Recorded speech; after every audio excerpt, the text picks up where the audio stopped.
Aku Salsa Nuranti Makmur dengan NIM D07123156 dari Prodi Teknik Industri. Nah, tahu nggak sih kalian kalau dalam Prodi Teknik Industri itu kita belajar mengenai statistik dan manajemen mutu. Nah, yang dimana pada statistik dan manajemen mutu itu kita mempelajari mengenai jenis-jenis pengujian yang paling sering digunakan dalam menguji data statistik. Salah satu jenis pengujian atau jenis uji yang paling sering digunakan itu merupakan uji asumsi klasik. Yang dimana uji asumsi klasik sendiri itu merupakan jenis pengujian yang digunakan untuk memastikan bahwa suatu model regresi linear itu dia memenuhi asumsi-asumsi dasar yang telah ditetapkan. Nah, jadi pada uji asumsi klasik itu dia juga terbagi menjadi beberapa jenis lagi. Yang paling sering digunakan diantaranya uji normalitas, uji linearitas, uji heteroskedasitas, dan uji multikolinearitas. Nah, dimana keempat jenis pengujian asumsi klasik ini biasanya diolah menggunakan software SPSS. Nah, pada video kali ini saya akan memberikan video tutorial singkat kepada kalian mengenai pengolahan data uji asumsi klasik pada SPSS.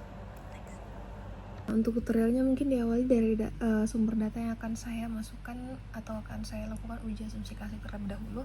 Nah, pada bagian ini pada kali ini saya akan melakukan pengujian terkait data tingkat kecanduan rokok terhadap suatu negara.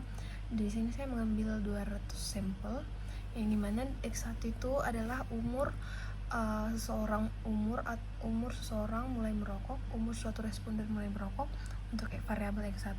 Kemudian variabel X2 saya menggunakan jam tidur tiap orang yang kecanduan rokok. Kemudian variabel 3 itu adalah BMI-nya, dan variabel Y-nya adalah jumlah merokok dalam sehari.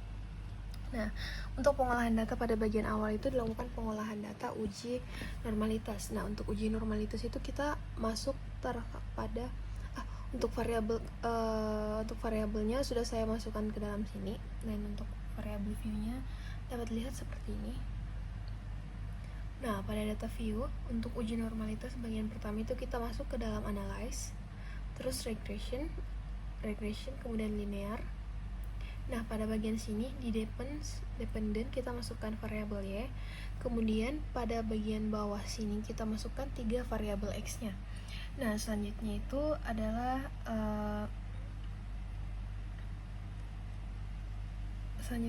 kita masuk ke dalam save. Kemudian pada residual ini standardized-nya itu di checklist seperti ini. Kemudian continue dan oke. Nah, untuk tampilan seperti ini tuh dibiarkan terlebih dahulu saja, kembali ke tampilan yang tadi. Kemudian analyze dan masuk ke non-parametric text, legacy dialog, kemudian one sample KS.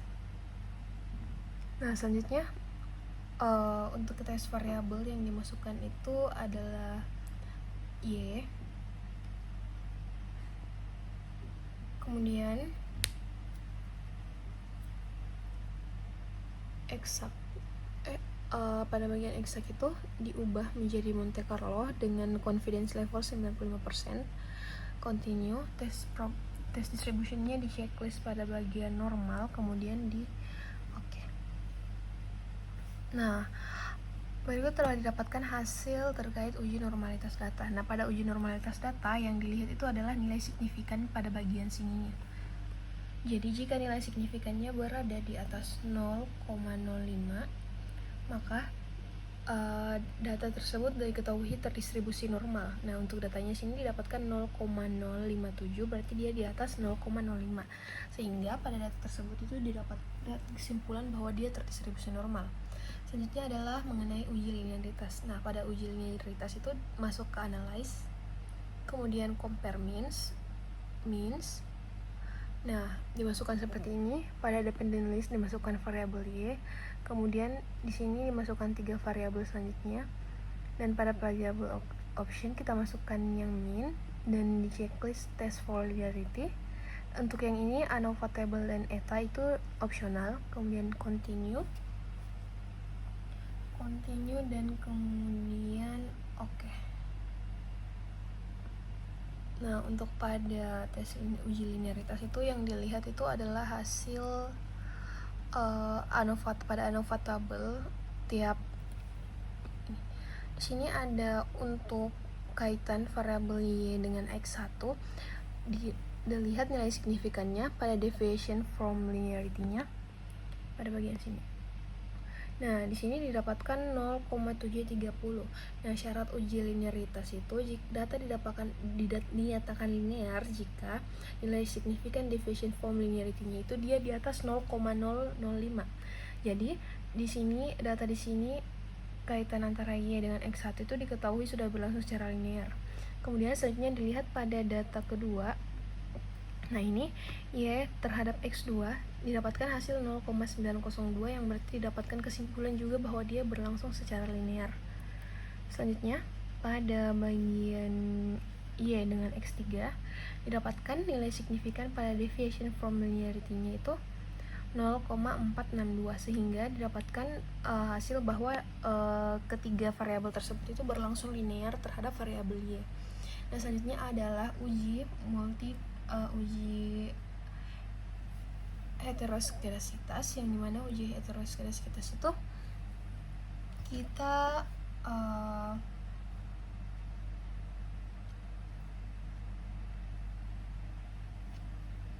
itu dilakukan uji heteroskedasitas uji heteroskedasitas itu dia dapat menggunakan uji Gleiser, yang dimana uji Gleiser itu dia digunakan untuk meregresikan variabel independen dengan variabel absolut residual.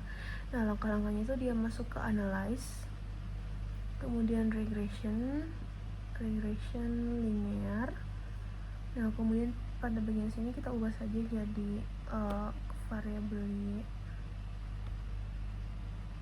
Nah, seperti ini. Kemudian di bagian option bagian save kita check this under standard set. Kemudian continue. Selanjutnya itu adalah ketik oke. Nah, di sini terus kembali terlebih dahulu. Kemudian pada bagian transform yang ini kita masukkan compute variable, kita pilih compute variable, kemudian di target itu diisi ABS pada bagian sini kita ketik ABS.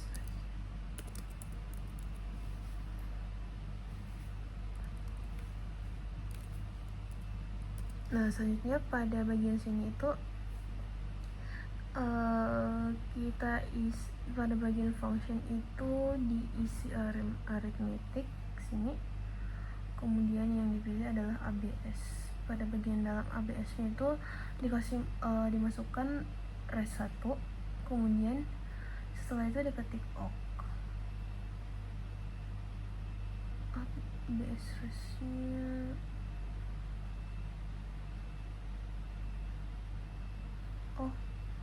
untuk sini kita masuk ini aja, kita pakai underscore dikarenakan akan terjadi error jika terdapat spasi.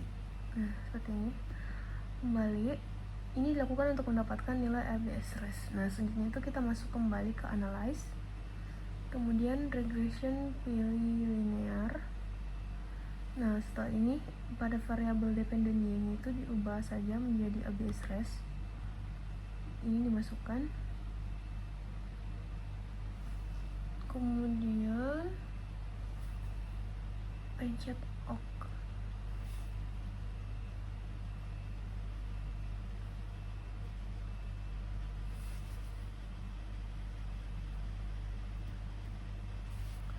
Dari sini pada bagian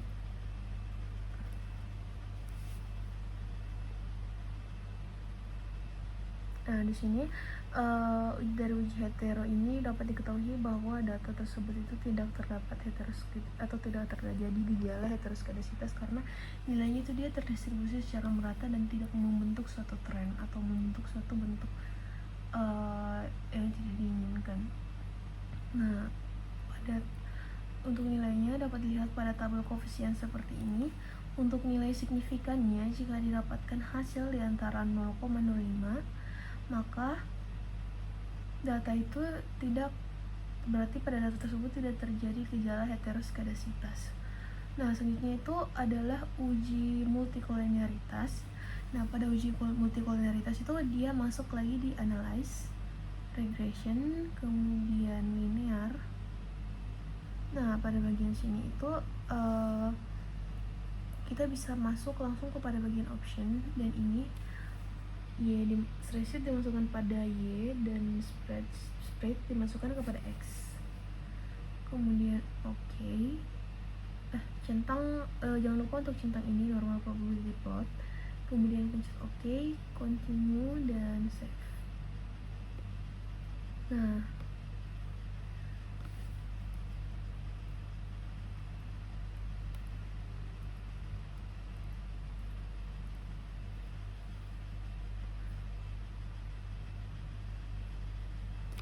Nah, untuk pada bagian koefisien ini, dapat dilihat bahwa pada statistik FVIF-nya itu didapatkan di atas nilai 1.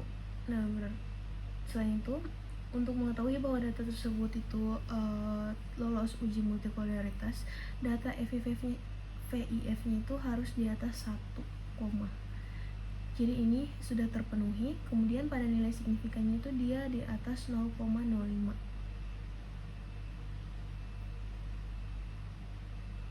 Nah, selain itu, untuk syaratnya juga itu dia harus memiliki nilai collinearity tolerance di bawah nilai 10.